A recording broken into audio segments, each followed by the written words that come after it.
Another concept where it comes to long-term success with losing weight and maintaining that loss is cognitive restraint.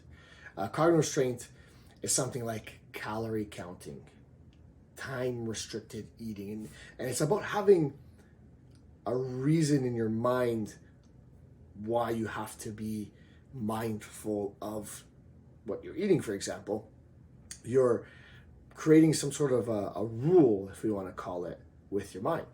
And that's considered cognitive restraint. It's about, again, as we said, calorie counting, time restricted eating. That's like the intermittent fasting, using points or carb counting. It's restricting a macronutrient group.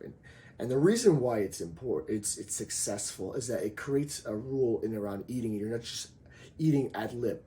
And that could be likened to like walking into a buffet and how much you eat in a buffet compared to how much you would eat if you only cooked one type of dish at home. It would seem that the more options you have, the more free for all, the more likely you are to eat as much as you feel content with. And that tends to be a little bit more than you need where it comes to your goal. So cognitive restraint is a big component of long-term weight loss and weight loss maintenance, right? But there's other big ones as well. There's what's considered self-monitoring. So that's where there's this regular feedback loop, this regular pulse where somebody is having some sense on how the plan is going, how the results are coming out compared to what they were planning or doing. So are the outcomes being matched by the actions? Are the actions leading to the right results? Regular exercise is a huge piece where it comes to people with long-term success. It doesn't seem like there's a way that you can get away without it.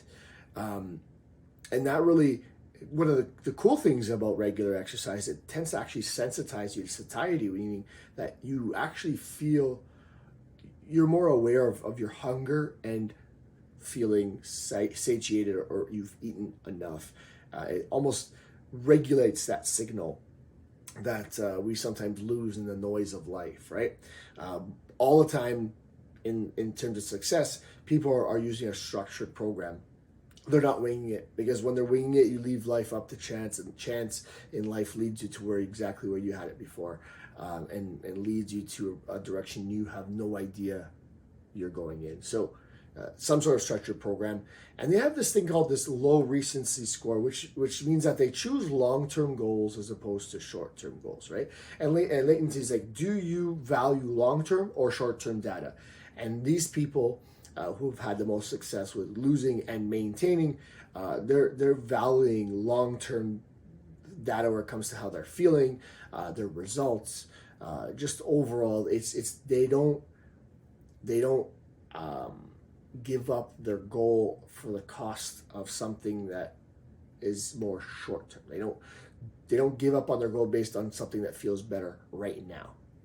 So again, long-term success, key factors: cognitive restraint, self-monitoring, regular exercise, having some sort of structured program, and definitely a low recency score.